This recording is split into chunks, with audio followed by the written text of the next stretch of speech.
Within the fitness world, there is this mentality that you need to go all or nothing and absolutely crush yourself every time you have a workout, and it's just simply not the case. When you walk into AMP, we want you to feel better than when you came in. As you leave our doors, you have more energy, you feel better, not only about yourself and your progressions towards your goals, but just physically better. Rather than just working out as a way to burn as many calories as humanly possible, instead, if you're focusing on moving your body a little bit better and improving your movement patterns and getting a little bit stronger, you're going to be able to go out and enjoy life and do all the things that you want to do and feel confident and strong. And to us, that's the real meaning of a workout. Now, all of this being said, a good, solid, getting your butt handed to you workout is fun every once in a while. But if that is all that you are doing on top of a really stressful job and kids that are at home, when do you get to recover? When does your body get the break if you're always getting a crushing workout? So here at AMP, within our 4-week breakdown of classes, you get the chance to recover and learn within that first week and slowly build it up over time. At any point in the 4 weeks, you can take it up a notch and really go for it and have a really hard workout. But the next week, if you need to take it back, you have the mobility to do that in our classes. The ability? Is that the wrong word? Mobility? The ability to do that in our classes. You said mobility. No, I didn't. Yep. Did I? You have the mobility to do that. You have the mobility to do that in our classes. I like to use wrong words for the right sentences. Cool. We got the car! Yay! I have to say, not to toot my own horn or anything. You're tooting. I'm tooting, that's fine. About a year ago, if this would have happened, I would have lost my ever-loving mind. I would have swore and pitched a fit and just blamed everyone else but me. But it feels really good to just be like, that's our fault. Our bad. It's because it was my fault. Oh, I've done it too.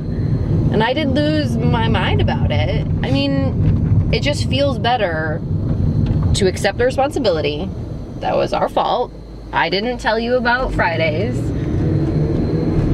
It just happens. That's life, and it's okay. It's okay to bitch about things for about 5 minutes or so, and then you move on. But accept responsibility for the things that you do. It's not anyone else's fault. It's your own, and it feels better to accept it. That is venting. I was listening to Coach Steve-O's To the Better Cast this morning, and his guest was talking about having a no complaint lifestyle. And one of the things that she talked about was there is a difference between complaining, which is really just a rallying cry to have your voice heard for no other reason than to make sure people are listening to you. But venting is just kind of letting off steam so you can move on with your life and kind of move on to the next thing. And the difference is when you're complaining, there's no end point, but the end point with venting is that you'll be able to get this thing out of your mind that was bothering you in the first place. So even if I accept responsibility for something, I can still vent about it? You can still vent. You have 100% right to vent as a human. So if you're dwelling on something and you're mad and you're angry and you go to work or you go to hang out with friends, or you're in any situation where you're communicating with another human being and you're not mentally able to move past the thing that's pissing you off, if you don't vent, it's gonna change kind of the dynamic in the relationship and what you're able to, I guess how you're able to bring value to the communication that you're having with another human. So venting kind of puts a cap on that so you can move on with life and go back to go back to being happy and doing happy things. If we spin getting the car towed in a positive light, we got a nice walk in. It's beautiful out.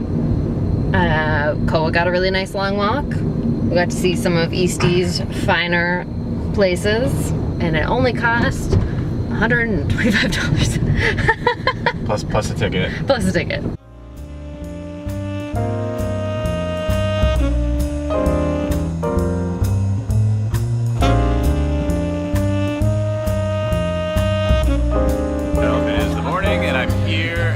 Mark Fisher Fitness for their Time Ninja workshop.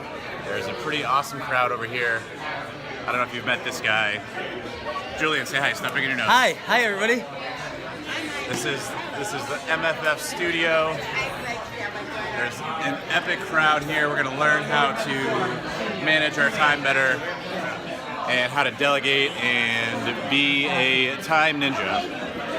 I don't know, but you're going to explain to me right now what is. So apparently most people do it wrong, right? Where you cross over and then you go over the top and tie it. But you can pull and make this loose really easily. Now it takes an extra second and it's a little awkward. But if you make the, if you cross over and then you go under and around and then make that bunny ear and tighten it, it doesn't go anywhere. And Oh it's my God, apparently 30% more tight. Mind blown. There you go.